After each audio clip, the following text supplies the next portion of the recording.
Today we're starting our weaving for our robot body. So you get to go to the table that has the color of paper you want to weave. So for my video I'm going to use this purple paper, and your paper you're weaving onto has cuts in it. Your job is going to be to put your name in a corner of your paper. So I don't want to put it where these strips are going to be or where my cuts are. That's kind of up in the corner.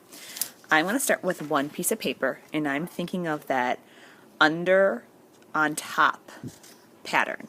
So I'm going to start this purple paper down by my belly, and it's going to start on top of this first piece. And when I see that first cut, I'm going to pull this up, and I'm going to put the purple one underneath. So right now I'm on top, and now I'm under. And the purple's going to come up to the next part, so it's on top.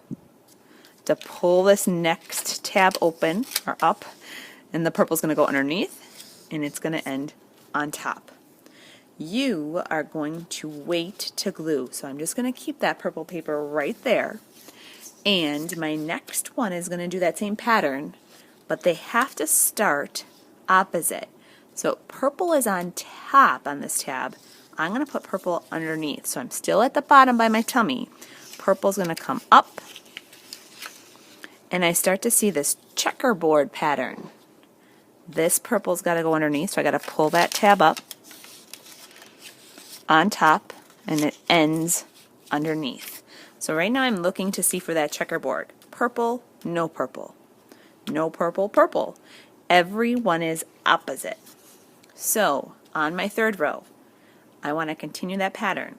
Purple's on top, purple's underneath, purple's on top. If you get going and you go fast, there might be times where you look at it and go, ooh, that doesn't look right. I see a row of purple here and a row of gray. It's because I just missed one spot. So I'm just going to go back, pull this down a little bit, and I know my purple has to get underneath this tab. So as I'm weaving, on top, under, after I finish weaving a row, I slide them over so they're close to each other. This one is underneath, so I'm going to go on top. As you get to your last couple, those are kind of the hardest because you don't have a lot of room left. I'm thinking I'm going to fit one more in there. So this is my 6th piece of paper. You will probably fit about 6. And then it'll be time to glue them together. See how this last one gets so tight it's hard to get your paper underneath? There we go. Alright, do you notice how these purple papers are a little bit too long? I've got a bunch hanging out that edge. That's okay, we will trim those off next time. So what I'm going to do right now is glue. And gluing means I pick up a tab and put a little dot of glue. So I'm doing this across the top. So I have 3 tabs at the top, and I have 3 tabs at the bottom. But I'm not done. I have to flip this over and also glue on this side. 3 at the top, 3 at the bottom. When you have your tabs glued, these are going to go in the drying rack. And don't worry about that extra paper hanging off the edge. We are going to cut that off next time. Now we are ready to turn our weavings into robots. So I am going to trim off these extra purple papers. So I'm just kind of trimming along the edge of that gray paper.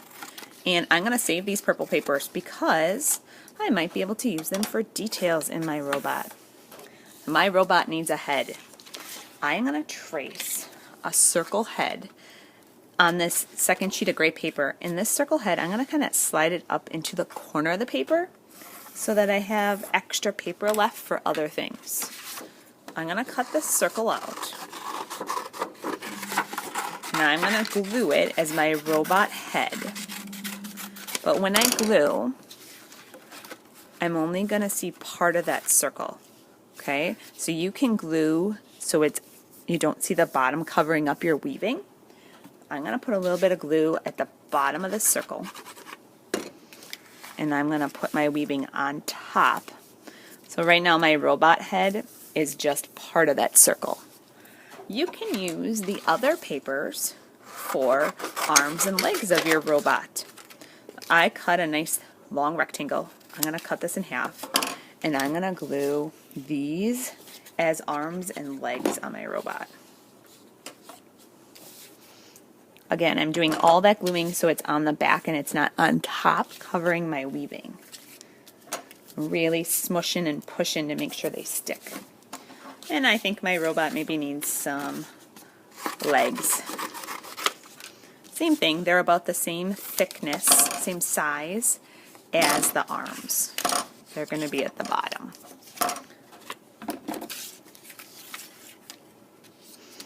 Awesome, now he's starting to look like a robot body, but I have to give him a face. I am going to take some of these extra purple papers I trimmed, and I'm going to make his mouth a rectangle shape. I'm going to glue that on. There are black markers at your table that you can start to draw robot eyes, robot nose. You get to decide what that might look like. So I'm going to give my robot square eyes with those dots in the middle.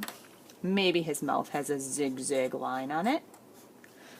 I'm going to give him 2 dots for his nose. The black marker, don't scribble over all your beautiful weavings, but you could add little buttons and controls to your robot.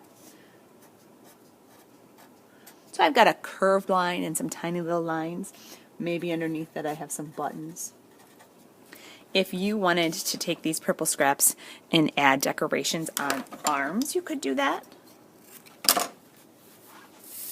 You could draw on hands or fingers or shoes.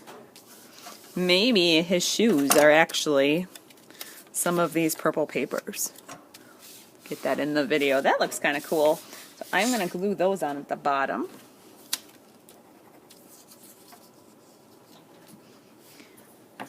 So use that black marker for robot details, but don't go crazy adding a bunch of scribbles all over your hard work. Your robot could have antennas or something silly at the top too. I could do a little fringe cut like we did with our turkeys earlier this year. Maybe this is his hair. Sorry about that. I'm going to glue that on the back of his head. He's got a little mohawk. I'm liking my robot. I might add a couple more things, and when I'm all finished, it's going to go in the drying rack.